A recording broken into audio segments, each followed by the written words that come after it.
সে সমস্ত বখাটে ছেলেরা, দুষ্ট পোলাপানরা প্রিয় নবী মুহাম্মদকে আর যায়েদ ইবনে হারেসাকে পাথর নিক্ষেপ করতেছে।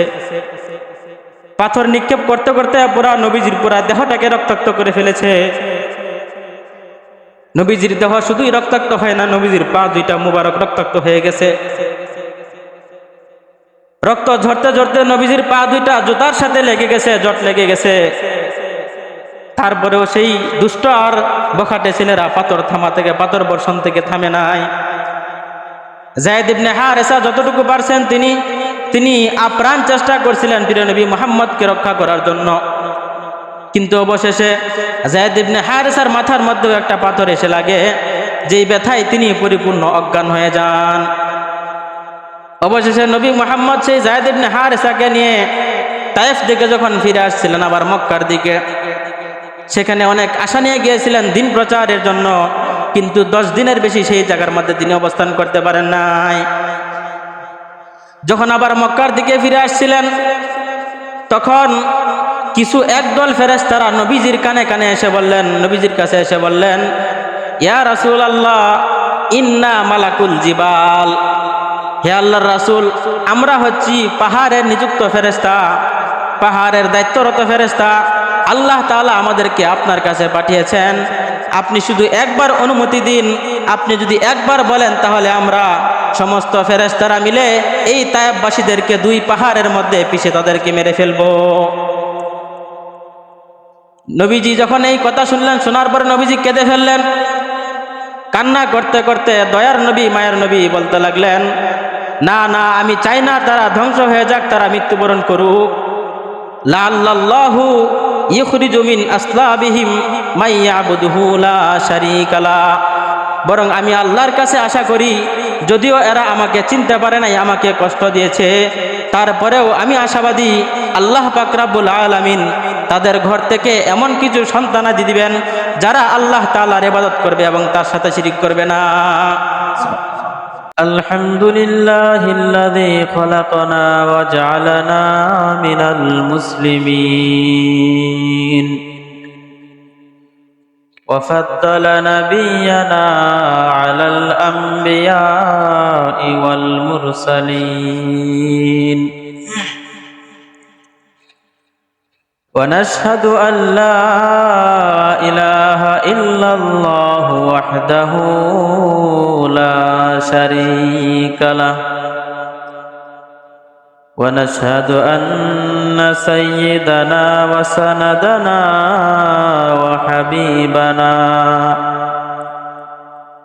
ওয়া তাবীবা কুলুবিনা ওয়া আওলানা ওয়া মাওলানা মুহাম্মাদান আবদুহু ওয়া রাসূলুহু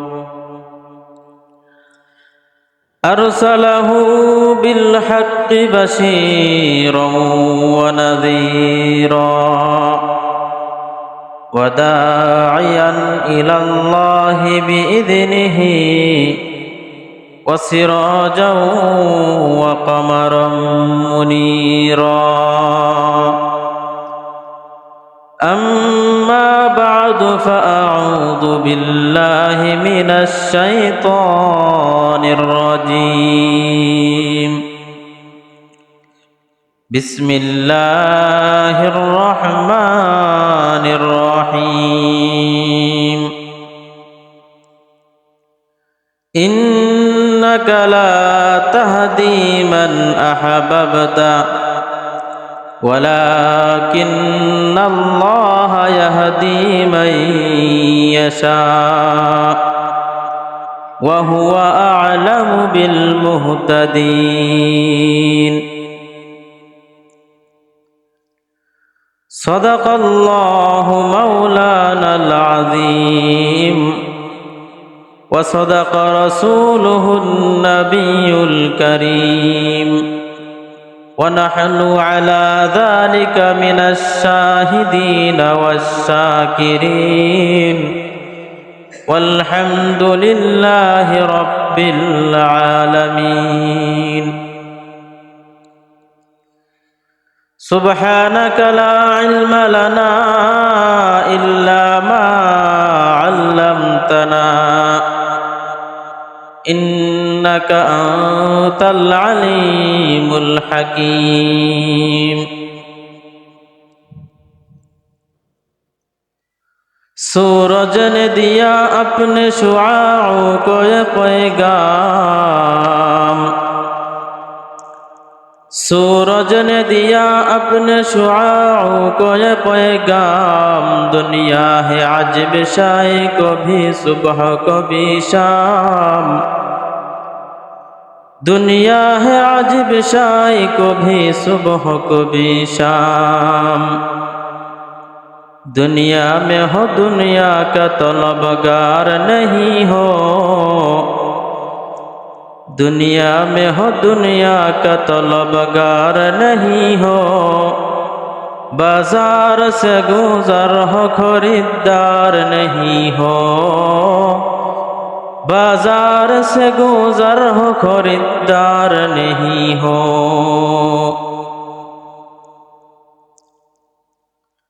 আমরা সবাই মোহাম্মদের সাথে দুরূদ ইব্রাহিম পড়ি আল্লাহুম্মা সাল্লি আলা মুহাম্মাদ ওয়া আলা আলি মুহাম্মাদ কামা সাল্লাইতা আলা ইব্রাহিম ওয়া আলা আলি ইব্রাহিম ইন্নাকা হামিদুম মাজিদ اللهم بارك على محمد وعلى آل محمد كما باركت على إبراهيم وعلى آل إبراهيم إنك حميد مجيد محمد نے آकर कुफर को मिटाया कुफर को मिटाकर सदाकत को बताया बलगल उला बिकमालिही कशफत दुजा बिजमालिही हसनत जमीउ खिसालिही सल्लु अलैहि व आलिहि ला इलाहा इल्लल्लाह ला इलाहा इल्लल्लाह ला इलाहा इल्लल्लाह ला इलाहा इल्लल्लाह ला इलाहा इल्लल्लाह ला इलाहा इल्लल्लाह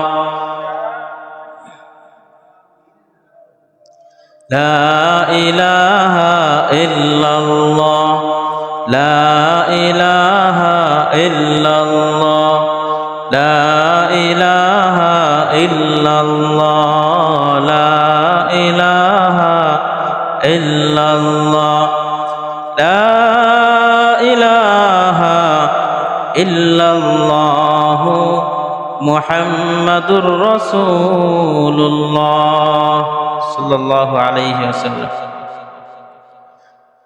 अल्हम्दुलिल्लाह अल्लाह पाक रब्बुल आलमीনের শাহী দরবারে লাখো কোটি শুকর ও সুজুদ যে মহান রব্বুল আলামিন আমি অধমকে এবং আপনাদেরকে আল্লাহ তাআলার অসংখ্য বান্দাদের থেকে যাচাই বাছাই করে পৃথিবীর সর্বশ্রেষ্ঠ জায়গা আল্লাহর ঘর মসজিদে এনে জুমার নামাজের পূর্বক্ষণে দিনই কিছু কথা বলা এবং শোনার তৌফিক দান করেছেন।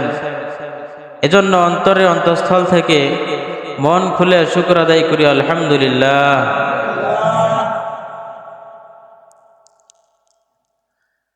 আমরা আলোচনা করছিলাম যে দিন প্রচার করার ক্ষেত্রে দিনের দাওয়াত দিতে গিয়ে অনেক বাধা বিপত্তি আসতে পারে। শুধু বাধা বিপত্তি নয়, এই দাওয়াতি কার্যক্রম পরিচালনা করতে গিয়ে অনেক হুমকি ধমকি, মারধর, জেল জুলুম, এমনকি প্রয়োজনে রক্তও দিতে হতে পারে। কারণ আল্লাহর প্যারে হাবিব আমাদের প্রিয় নবী মুহাম্মদুর রাসূলুল্লাহ সাল্লাল্লাহু আলাইহি ওয়াসাল্লাম তিনিও যখন এই হক প্রচারের দায়িত্বে রত হলেন, তিনিও যখন দিন প্রচার শুরু করেন, দাওয়াতি কার্যক্রম পরিচালনা করেন, তখন উনারও অনেক বাধা বিপত্তি আসে। সময়ে সময়ে নবীজি এই দ্বীনের দাওয়াত দিতে গিয়ে কাফের মুশরিক বেঈমানদের হাতে অনেক জুলুমের শিকার হয়েছেন, নির্যাতনের শিকার হয়েছেন। সাহাবায়ে কেরামদের সম্পর্কেও এরকম পাওয়া যায়, হাদিসের কিতাবাদিতে এসেছে। ঐতিহাসিকগণ তাদের ইতিহাসের পাতায় পাতায় লিখে রেখেছেন, অনেক সাহাবায়ে কেরাম এরকম ছিল যারা দ্বীনের দাওয়াত দিতে গিয়ে কাফের মুশরিকদের হাতে তারা শাহাদাত বরণ করেছেন। এটা স্বাভাবিক বিষয়। সুতরাং দ্বীনি দাওয়াতি কার্যক্রম পরিচালনা করতে গিয়ে, মানুষদেরকে দ্বীনের দাওয়াত দিতে গিয়ে যদি এই খুন গুম ইত্যাদির শিকার হয়ে আমরা, তাহলে পিছপা হওয়া যাবে না। বরঞ্চ এই দাওয়াত দিতে গিয়ে যদি আমরা আমাদের দেহ থেকে, আমাদের ভাইদের শরীর থেকে যদি রক্ত ঝরে, এটা নববী সুন্নত আদায় হবে, এটা সাহাবায়ে কেরামদের দ্বীন প্রচারের সুন্নত আদায় হবে। বলেন সুবহানাল্লাহ।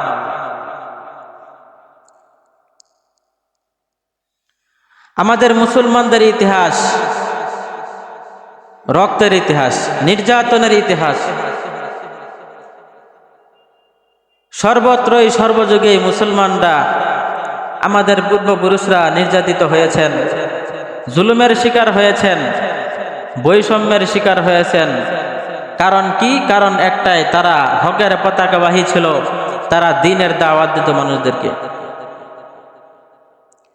কিন্তু কোথাও এই কথা খুঁজে পাবেন না, কোনো ইতিহাসের কিতাবে এই কথা আপনারা খুঁজে পাবেন না আদৌ, যে হক্কানি ওলামায়ে কেরাম, রব্বানি ওলামায়ে দ্বীনগণ এবং দ্বীনের রাহবার যারা ছিলেন, মুবাল্লিগ যারা ছিলেন, দাওয়াতি কাজ করতেন, তারা কখনো মানুষদের উপরে আক্রমণ করেছে, মানুষকে মারধর করেছে, মানুষকে হত্যা করেছে, এরকম দাওয়াতি কার্যক্রম আমাদের হক্কানি আলেমদের ভিতরে নাই।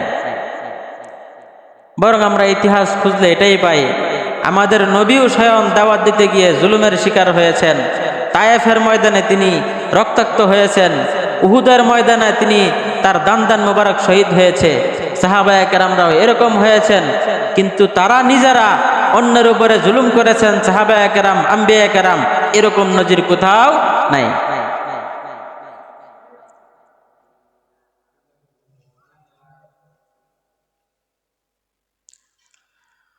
মক্কার কাফেররা, মুশরিকরা যখন দেখল আমরা যতই বাধা দেই না কেন, এই নবী মুহাম্মদ সে তার দ্বীনের দাওয়াত দিয়ে যাচ্ছে মানুষদের মধ্যে, যতই দিন গড়াচ্ছে ততই মুহাম্মদের দ্বীন জয়লাভ করতেছে। দলে দলে মুশরিকরা, বেঈমানরা, খ্রিস্টানরা, ইহুদিরা মুসলমান হচ্ছে। মুহাম্মদের দাওয়াতি কার্যক্রম আরো বেগবান হচ্ছে, উত্তরোত্তর উন্নতি শুধু হচ্ছে মাত্র। কাফের মুশরিকরা যখন ইসলামের এই উন্নতি দেখল, এগুলো দেখার পরে বেঈমানদের অন্তরের মধ্যে অন্তর্জ্বালা উঠে গেল, তারা আরো তেলে বেগুনে জ্বলে উঠল। এবার তারা সিদ্ধান্ত নিল, সমস্ত মক্কার মুশরিকরা আর কাফেররা সিদ্ধান্ত নিল, বনি হাশেম, বনু আব্দুল মুত্তালিব, বনি আব্দে মান্নাফ, এই তিনটা গোত্রকে মক্কার মুশরিকরা সবাই মিলে একসাথে তারা বয়কট করলো। এই তিন গোত্রকে শিয়াবে আবু তালেব নামে একটা ঘাঁটি রয়েছে, সেই ঘাঁটির মধ্যে তাদেরকে অবরোধ করে রাখলো এবং সেখান থেকে তারা ঘোষণা করলো, এই তিন গোত্রের লোকদের সাথে অন্য কোনো মানুষদের কোনো লেনদেন হতে পারবে না, অন্য কোনো মানুষদের তাদের সাথে কোনো সম্পর্ক থাকবে না, তাদের সাথে কোনো ধরনের লেনদেন, বিয়ে শাদী ইত্যাদি কোনো কিছুই সম্পাদন হবে না। শর্ত ছিল একটাই, হয়তো এই মুহাম্মদকে আমাদের হাতে ছেড়ে দাও তোমরা, আমরা তার সাথে যা ইচ্ছা তাই করব, অথবা তোমরা যদি মুহাম্মদকে আমাদের হাতে না তুলে দাও তাহলে কিন্তু তোমরা সবাইকেই এই অবরোধের মধ্যে থাকতে হবে, এই বয়কটের মধ্যে থাকতে হবে। নবী মুহাম্মদের সাথে এই তিন গোত্রের লোক সবাই একসাথে হয়ে তারা সবাই অবরোধের মধ্যে অবস্থান করতেছে। শিয়াবে আবু তালেব নামক সেই ঘাটির মধ্যে তারা অবস্থান করতেছে। নবীজির সাথে বনি হাশেম গোত্রের মুসলমান এবং কাফেররা পর্যন্ত তার সাথে সেখানে ছিল। তাদের দাবি ছিল একটাই, না, এই অবরোধ হতে পারে না, আমরা তো এই অবরোধের বিপক্ষে অবস্থান করব।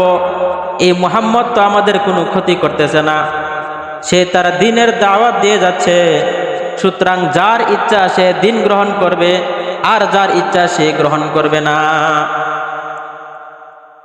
কিন্তু দুঃখজনক হলেও সত্য, এই অবরোধ বা বয়কট একদিন দুই দিনের ছিল না, 1 মাস 2 মাসের ছিল না। এই গোত্রদেরকে সেই জায়গার মধ্যে এরকম অনাহার আর ক্ষুধার মধ্যে প্রায় 3টি বছর অতিক্রান্ত করতে হয়েছিল। এই শিয়াবে আবু তালেবের মধ্যে নবীজি সহ, নবীজির চাচা আবু তালেব সহ বনি হাশেমের সমস্ত লোকেরা সেখানে 3টা বছর কাটালো। কতই না দুঃখ আর বেদনার মধ্যে 3টা বছর কেটেছে। কোনো খাবার নাই, কোনো পানি নাই, কারোর সাথে কোনো কথা নাই, বার্তা নাই, বাহিরের লোকদের সাথে কথাবার্তা বন্ধ, সম্পর্ক আনাগোনা লেনদেন সমস্ত কিছু বন্ধ করে দিয়েছে কাফের মুশরিকরা। এই শিয়াবে আবু তালেবের ঘাটির কাছ দিয়ে যে কোনো মানুষ সেদিক দিয়ে অতিক্রম করত, তার চোখ দিয়ে পানি ঝরত।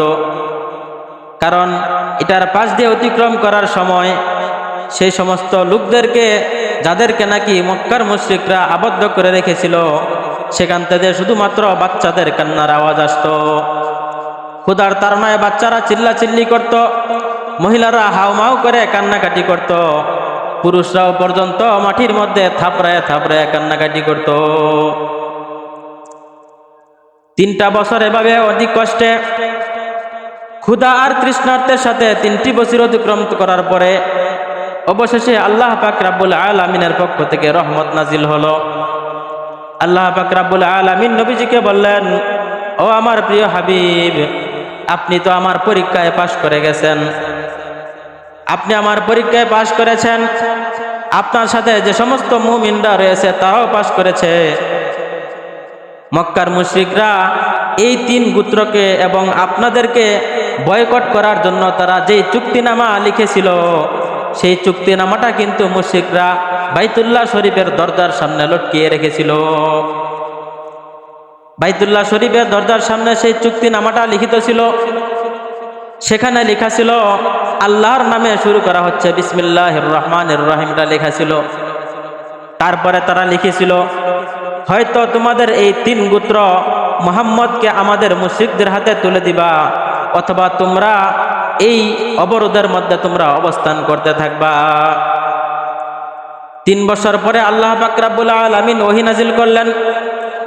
আল্লাহর নবী মুহাম্মদুর রাসূলুল্লাহ সাল্লাল্লাহু আলাইহি ওয়াসাল্লামকে জানিয়ে দিলেন, ও আমার প্রিয় হাবিব, আপনি মুশরিকদেরকে জানিয়ে দিন, তারা যে চুক্তিনামাটা লিখে বাইতুল্লাহ শরীফের দরজার সামনে লটকিয়ে রেখেছিল, আমি আল্লাহ আমার ক্ষুদ্র বাহিনী পাঠিয়ে দিয়েছি, কিছু উই পোকা পাঠিয়ে দিয়েছি আমি, সেই উই পোকাগুলা তাদের চুক্তিনামাটা পরিপূর্ণ খেয়ে ফেলেছে।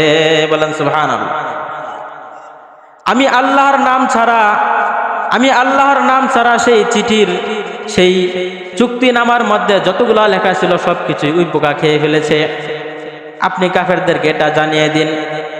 নবীজি এই কথা শুনে তার চাচা আবু তালেবকে বললেন, চাচা, ইয়া আম্মি, হে আমার চাচা, আমার উপরে ওহী নাজিল হয়েছে, আল্লাহ তাআলা বলেছেন মুশরিকরা যেই চুক্তিনামা আল্লাহ তাআলার ঘরের সামনে বাইতুল্লাহর সামনে লটকিয়ে রেখেছিল, সেখানের মধ্যে আল্লাহ তাআলার নাম ছাড়া বাকি সমস্ত লেখাগুলা ওই পোকা খেয়ে ফেলেছে।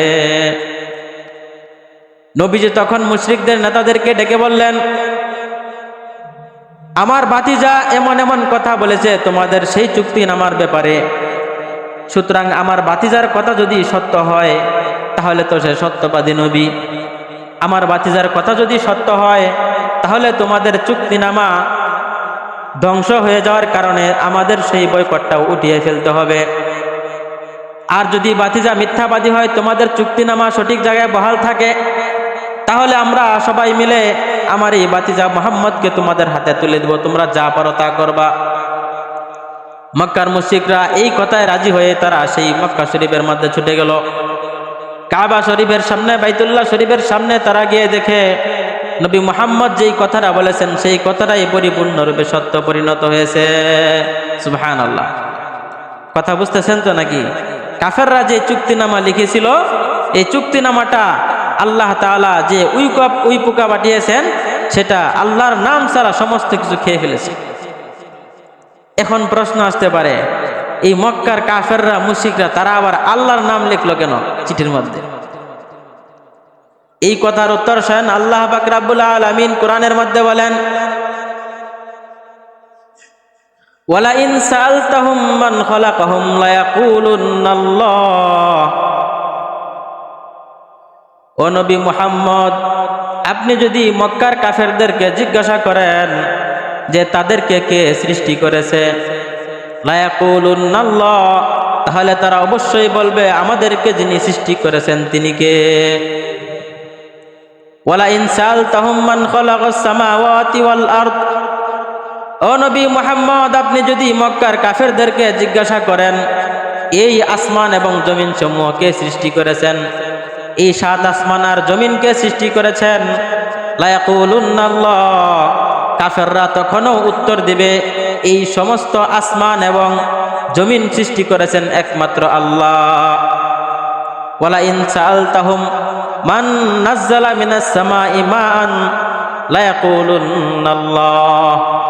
আপনি যদি মক্কার কাফেরদেরকে জিজ্ঞাসা করেন আকাশ থেকে কে পানি বর্ষণ করে, কে বৃষ্টি বর্ষণ করে, তখন এটার উত্তরেও তারা বলবে একমাত্র আল্লাহ। তার মানে মক্কার কাফেররা আল্লাহকে বিশ্বাস করত কিন্তু আমাদের নবীকে মানত না, এই কারণে তারা কাফের। কিন্তু বর্তমানে দেখা যায় আমাদের দেশে এরকম কিছু মানুষ আছে যারা নিজেদেরকে মুসলমান দাবি করে, তারা আল্লাহকে মানে কিন্তু আমাদের নবীকে শেষ নবী হিসেবে তারা মানে না। সুতরাং মক্কার সেই সময়ের কাফের, নবীর যুগের কাফের আর আমাদের বর্তমান দেশের মুসলমানদের মধ্যে কোনো পার্থক্য আছে? কোনো পার্থক্য নাই। নবীজির যুগের কাফেররাও আল্লাহকে মানত কিন্তু নবীকে মানত না, যে কারণে তারা আল্লাহর নামে শপথ করত, বিভিন্ন চিঠিপত্র লেখার ক্ষেত্রেও আল্লাহর নাম লিখত, কিন্তু মুহাম্মদকে তারা নবী হিসাবে মানত না, এই কারণে তারা কাফের ছিল। আমাদের দেশে আপনারা জানেন কাদিয়ানি নামে একটা সম্প্রদায় আছে। এই কাদিয়ানি সম্প্রদায় এরা আল্লাহ তাআলাকে মানে, সব কিছুকে মানে, কিন্তু আমাদের শেষ নবী মুহাম্মদকে তারা মানে না। তারা বলে তাদের নবী হচ্ছে গোলাম আহমদ কাদিয়ানি, বলেন নাউজুবিল্লাহি মিন যালিক। সুতরাং তারা মুসলমান দাবিদার হতে পারে না, মুসলমান দাবি করলেও তারা সেই নবীজির যুগের কাফেরদের মতোই তাদের অবস্থা।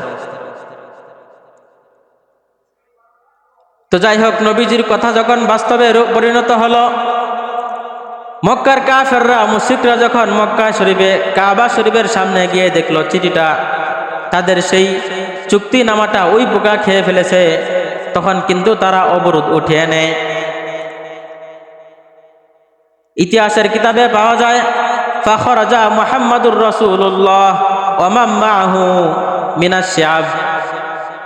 এই ঘোষণা শোনার পরে, এই অবরোধ উঠানোর পরে হুজুর পাক সাল্লাল্লাহু আলাইহি ওয়াসাল্লাম এবং তার সাথে যে সমস্ত লোকেরা অবস্থান করছিলেন তারা সবাই সেখান থেকে রেহাই পেয়ে গেলেন। এই অবরোধ থেকে মুক্তি পাওয়ার পরে দীর্ঘ 6 মাস পর্যন্ত রিল্যাক্স এবং স্বস্তির সাথে মুসলমানরা জীবনযাপন করছিল। কিন্তু এই স্বস্তি, এই প্রশান্তি দীর্ঘদিন চিরস্থায়ী হয় নাই। কিছুদিন পরে, 6 মাস পরেই হুজুর সাল্লাল্লাহু আলাইহি ওয়াসাল্লামের প্রিয় চাচা আবু তালেব এই দুনিয়া ছেড়ে চলে যান। নবীজির চাচা আবু তালেব কেমন লোক ছিলেন? যদিও তিনি মুসলমান হতে পারেন নাই, মৃত্যুর পূর্বে যদিও তার কালিমা নাসিব হয় নাই, কিন্তু যতদিন তিনি জীবিত ছিলেন, যতদিন সেই আবু তালেবের গায়ে এক ফোঁটা রক্ত ছিল, ততদিন নবীজিকে দিন প্রচারের দায়িত্বে সহযোগিতা করে গেছেন। সুবহানাল্লাহ। কাফের হয়ে তিনি মৃত্যুবরণ করেছেন, মুসলমান হওয়ার সৌভাগ্য হয় নাই, কিন্তু তারপরেও আমাদের আপনাদের প্রিয় নবী মুহাম্মদ সাল্লাল্লাহু আলাইহি সাল্লামকে তিনি সর্বাত্মক সহযোগিতা তিনি করে গেছেন। উনার মৃত্যুর সময় যখন ঘনিয়ে আসলো, নবীজির কাছে সংবাদ পৌঁছার পরে নবীজি তার চাচার কাছে ছুটে আসলেন। খাজা আবু তালেবের শিয়রে নবীজি বসে আছেন। বসে বসে খাজা আবু তালেবকে বলতেছেন, ইয়া আম্মি কুল লা ইলাহা ইল্লাল্লাহ কালিমাতান আশহাদু লাকা বিহা ইলাল্লাহ।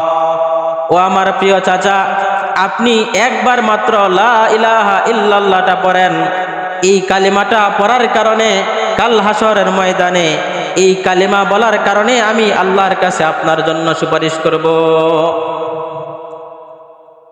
কিন্তু নবীজি যখন এই কথা বলতেছিলেন, আবু তালেব প্রায় কালিমা বলে বলে এরকম পরিস্থিতি, কিন্তু তার যে সমস্ত সহপাঠী মুশরিকরা কাফেররা রয়েছে, তারা অপর পাশ থেকে তারা ধিক্কার দিতেছে আবু তালেবকে।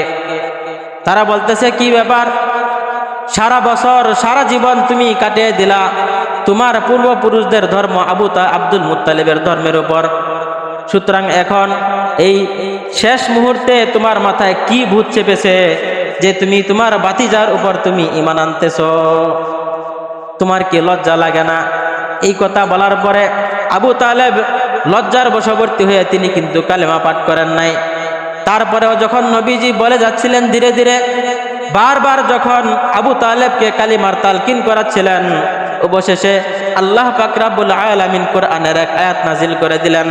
আল্লাহ তাআলা বলেন, মা কানা লিন নবী ওয়াল মুমিনিন আইয়াস্তাগফিরু লিল মুশরিকিন। আল্লাহ তাআলা ঘোষণা করলেন, কোনো নবীর জন্য, কোনো মুমিনের জন্য এই অধিকার নাই যে তারা মুশরিকদের জন্য ইস্তেগফার করবে, তারা ক্ষমা প্রার্থনা করবে। আল্লাহ তাআলা আয়াত নাজিল করে দিয়েছে যে আপনার চাচা হতে পারে, আপনার আত্মীয় স্বজন হতে পারে। আয়াতে আল্লাহ তাআলা বলেন, ওয়াইন কানু উলি কুরবা, যদিও মুশরিকরা আপনাদের নিকট আত্মীয় হয়, তারপরেও মুশরিকদের জন্য কখনো আমি আল্লাহর কাছে আপনারা ক্ষমা প্রার্থনা করবেন না, এটা আপনাদের জন্য বৈধ নয়।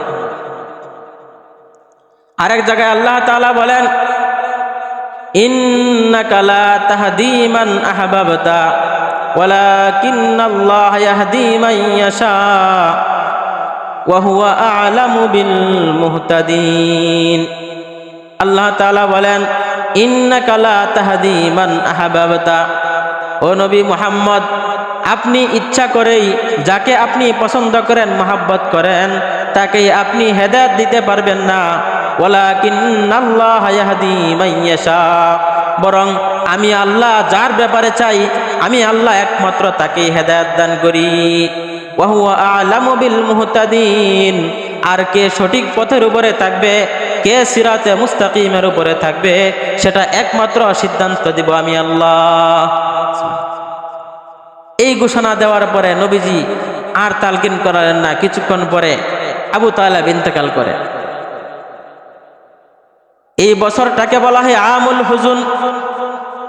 এই বছরে যেহেতু দীর্ঘদিন যাবৎ তিনি অবরোধের মধ্যে ছিলেন, বয়কটের মধ্যে ছিলেন, 6 মাস পরেই ওনার চাচা আবু তালেব ইন্তেকাল করলেন। আবু তালেবের ইন্তেকালের 3 দিন যেতে না যেতেই ওনার সহধর্মিণী, প্রিয় নবীজির সহধর্মিণী বিবি খাদিজাতুল কুবরা রাদিয়াল্লাহু তাআলা আনহা দুনিয়া ছেড়ে চলে যান। আহারে কি কষ্ট!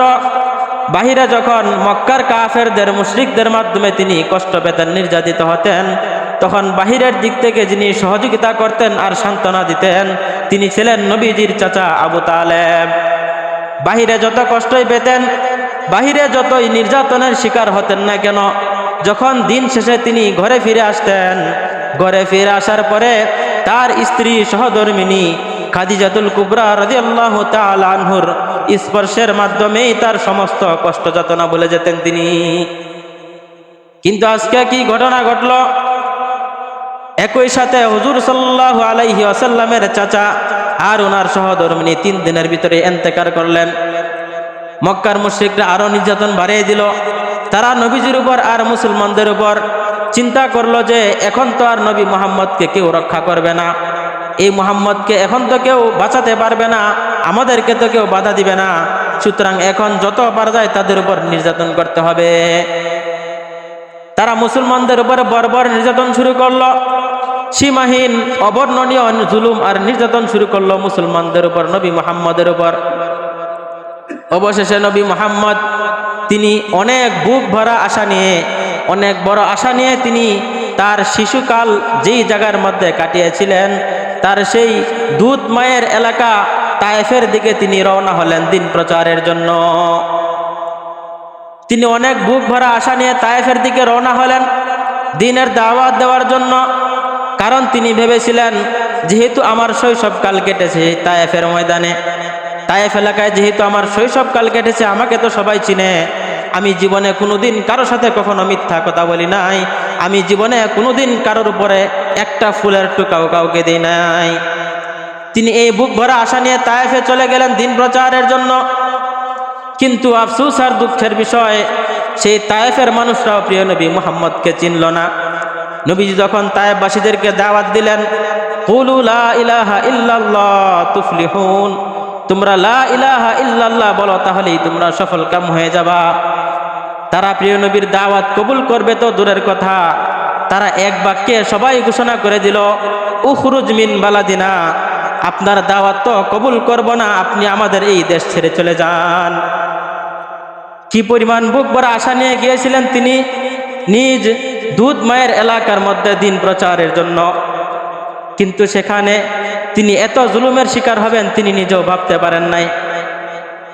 নবীজির সাথে ছিলেন যায়েদ ইবনে হারেসা। যায়েদ ইবনে হারেসাকে নিয়ে সেই তারা দুইজনেই একমাত্র সেই রাস্তার প্রতীক মুসাফির। তায়েফের মানুষেরা নবীজির দাওয়াত কবুল করবে তো দূরের কথা, এই তায়েফের মুশরিকরা আর কাফেররা বখাটে কিছু দুষ্ট ছেলেদেরকে নবীজির পিছনে লেলিয়ে দিয়েছে। সে সমস্ত বখাটে ছেলেরা, দুষ্ট পোলাপানরা প্রিয় নবী মুহাম্মদকে আর যায়েদ ইবনে হারেসাকে পাথর নিক্ষেপ করতেছে। পাথর নিক্ষেপ করতে করতে পুরা নবীজির পুরা দেহটাকে রক্তাক্ত করে ফেলেছে। নবীজির দেহ শুধুই রক্তাক্ত হয় না, নবীজির পা দুইটা মুবারক রক্তাক্ত হয়ে গেছে।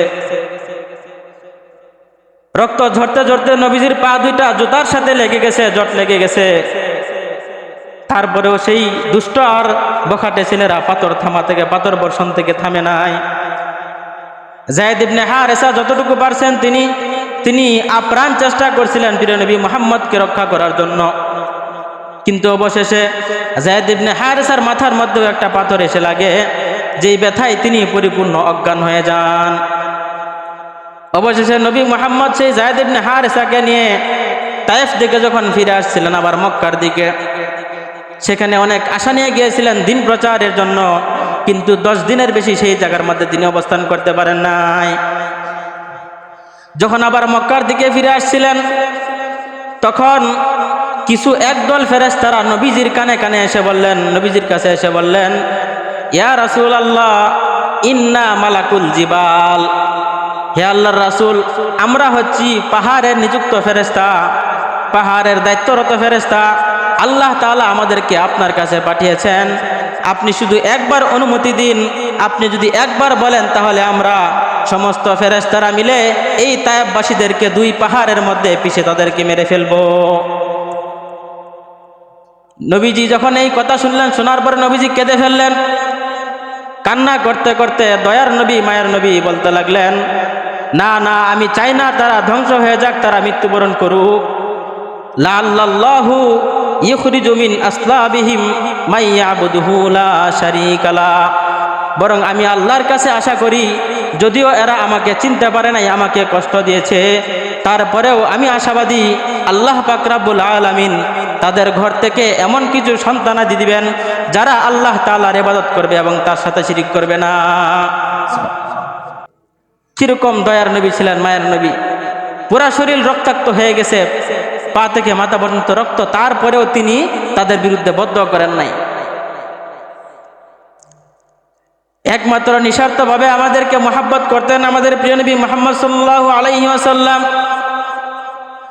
কাল হাসরের ময়দানে যখন সবাই ইয়া নাফসি বলতে থাকবে, সমস্ত মানুষেরা, সকল উম্মতেরা, সমস্ত আম্বিয়া কেরাম ইয়া নাফসি বলতে থাকবে, শুধু তারা নিজেকে কিভাবে রক্ষা করা যায় সেই দোয়া করতে থাকবে।